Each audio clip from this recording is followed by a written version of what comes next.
আসসালামু আলাইকুম প্রিয় শিক্ষার্থীরা, আমি তোমাদেরকে এখন একটি কবিতা আবৃত্তি করে শোনাচ্ছি। কবিতাটির নাম জন্মভূমি। কবিতাটি লিখেছেন ইসমাইল হোসেন সিরাজি।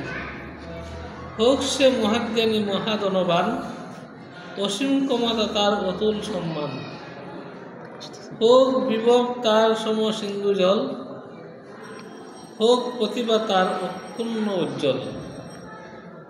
হোক তাহার বাস রম্য হর্ম মাঝে, থাকুক সে মণিময় মহামূল্য সাজে। হোক তাহার রূপ চন্দ্রের উপম, হোক বীরেন্দ্র সেই যেন সে উত্তম।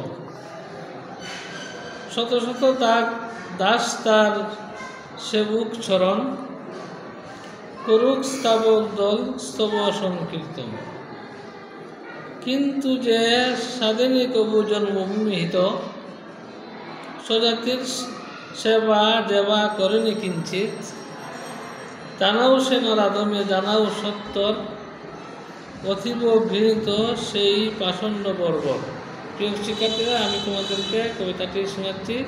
তোমরা শোনার জন্য তোমাদেরকে ধন্যবাদ। সবশেষে শ্রোতামণ্ডলীকে আবারও সালাম জানিয়ে আমি আমার সংক্ষিপ্ত আবৃত্তি এখানে শেষ করছি। আসসালামু আলাইকুম ওয়া রাহমাতুল্লাহি ওয়া বারাকাতুহু।